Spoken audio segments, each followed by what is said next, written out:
আসসালামু আলাইকুম। অবশেষে বিক্রি করে ফেললাম আমার সবথেকে পছন্দের যে গরু এবং এর ডান পাশে যে লাল বড় গরুটি। তো এই দুইটা গরু কিন্তু আজকে আমরা বুকিং নিয়ে ফেললাম। এই বছর আমরা কুরবানির জন্য যতগুলো গরু প্রস্তুত করছি তার মধ্যে থেকে সাদা গরুটা আমার সবথেকে পছন্দের এবং এর ডান পাশে যে লাল বড় গরুটি। তো এই দুইটা গরু কিন্তু আমাদের ফার্মের মধ্যে সবথেকে বড় গরু এবং সবথেকে সুন্দর গরু। তো এই ভাইয়ের ঠিকানা হচ্ছে যাত্রাবাড়ি। উনি আমার হয়তো নিয়মিত ভিডিওগুলো দেখে, যার কারণে এর আগেও কিন্তু কয়েকদিন ওনার সাথে মাঝে মধ্যে কথা হইতো। বেশ কয়েকদিন ধরে ওনার আসার কথা ছিল। তো হঠাৎ করে ভাই বলতেছে যে আমাদের গরুগুলা দেখার জন্য চলে আসবে। তো এর আগে কিন্তু অনেকেই আমাদের এই সাদা গরুটার জন্য ফোন দিছে বা অনেকে আসারও চেষ্টা করছে বা অনেকে কিন্তু দেখছে, কিন্তু তাদের আচার ব্যবহার কথা আমার কাছে তেমন ভালো লাগে নাই। যদিও দামের বিষয়টা একটু হাইট থাকুক, ইনশাল্লাহ নেক্সটে বা যখন আমরা গরু ডেলিভারি দেই তখন কিন্তু এটা নিয়ে অবশ্যই বিস্তারিত তুলে ধরবো।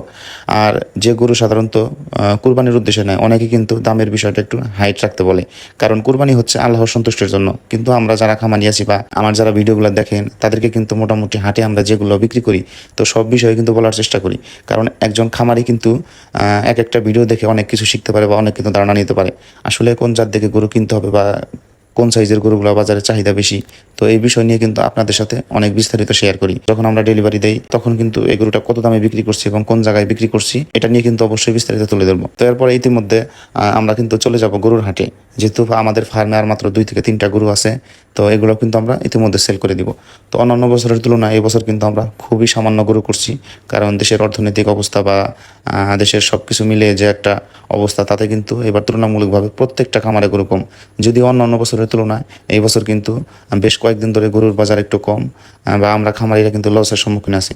তারপরে আমাদেরকে টিকে থাকতে হবে, টিকে থাকাই হচ্ছে সব থেকে বড় চ্যালেঞ্জ। এখানে ডান পাশের বড় গরুটা হচ্ছে আমার ফার্মের গরু আর বাম পাশে এটা হচ্ছে আমার কাকার ফার্মের গরু। আমরা কিন্তু গত 2 দিন আগে এই গরুটা কিন্তু আমরা আমাদের ফার্মে নিয়ে আসছি। যেহেতু আমাদের ফার্মের সামনে থেকে গাড়িগুলো লোড করা হয়, তো তার কারণে কিন্তু গত 2 দিন আগে কাকার ফার্ম থেকে এই গরুটা আমরা নিয়ে আসছি, যাতে আমরা এখান থেকে ভালোভাবে গাড়িতে উঠাইতে পারি।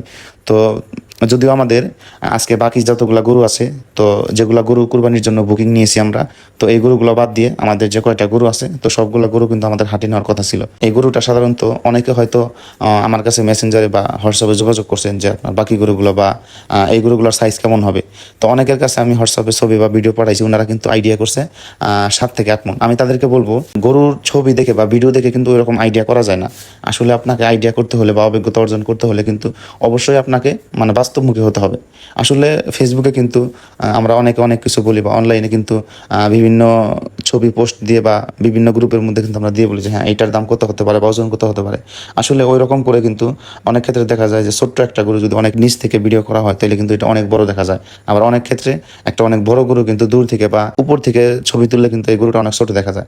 আসলে আমি তাদেরকে বলবো যে আপনি কখনোই অন্যের ভিডিও দেখে বা অন্যের ক্রয় বিক্রয় দেখে কিন্তু আপনার গরুর সাথে কম্পেয়ার করবেন না, কারণ এক্ষেত্রে আপনার স্থানীয় বাজারে বা আপনি যেভাবে বিক্রি করতে পারেন আপনি সেভাবে বিক্রি করেন।